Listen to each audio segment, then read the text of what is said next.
Good morning, class. Welcome back to my video discussion board for week 4.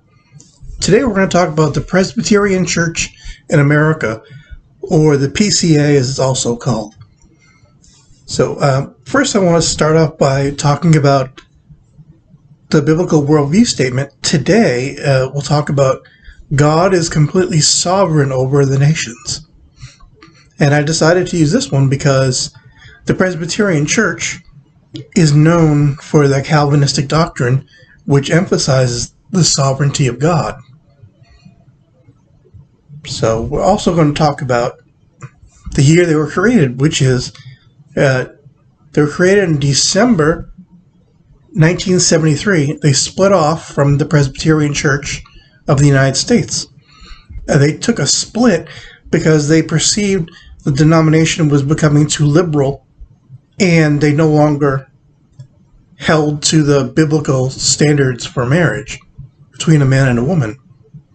Which, interestingly enough, it's starting to come back to be an issue with the PCA now, nearly 50 years later. So they were started in Birmingham, Alabama, and they're now located just outside of Atlanta in Lawrenceville, Georgia.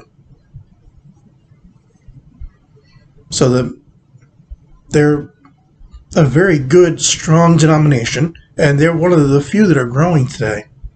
So we'll take a look at some membership numbers. This is going back to about 2018 because I don't have current numbers, so we're going to say there's about 385,000 members, which isn't too big. That's about 3 times the size of the city I live in. It has 5,000 ministers and 1,900 churches. As a matter of fact, there are 2 within driving distance of my apartment in Dothan, Alabama. If I were to go out to the left, I could go directly to First Presbyterian Church, which is within walking distance, and another one, Westwood Presbyterian Church, which I was lucky enough to visit once. I tend to visit churches because I appreciate the church history. So, and they have denominational standards for that they hold to. They have the doctrinal standards, which are the Westminster Confession, which was created by my favorites, the Puritans.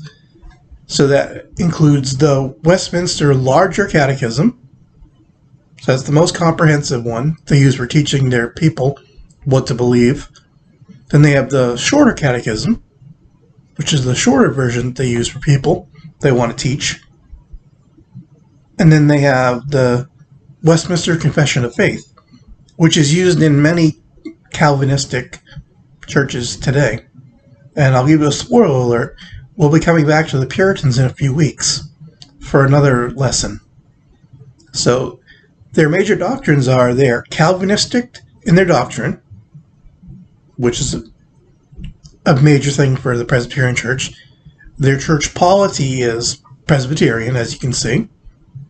So they hold to the core tenets of Calvinism, and most importantly, they hold to the core tenets of Orthodox Christianity that you and I would believe. These are items like the Trinity, inerrancy of Scripture, the substitutionary atonement of Christ, and the bodily resurrection of Christ. One of the things that they stand out for is they ordain only men.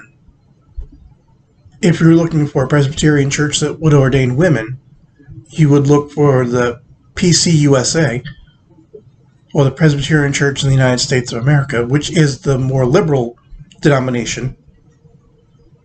So this is a liturgical church. So they use a very formal style of worship, has a solid structure, and they also, I'll include this one for us because we are graduate students, their one seminary is in St. Louis, Missouri. It's Covenant Theological Seminary, and that's a very good school. I actually had considered attending it when I lived in St. Louis. That's going back about 16 years ago. And if you're interested in more about them, go to pcanet.org. Thank you for your time today. God bless.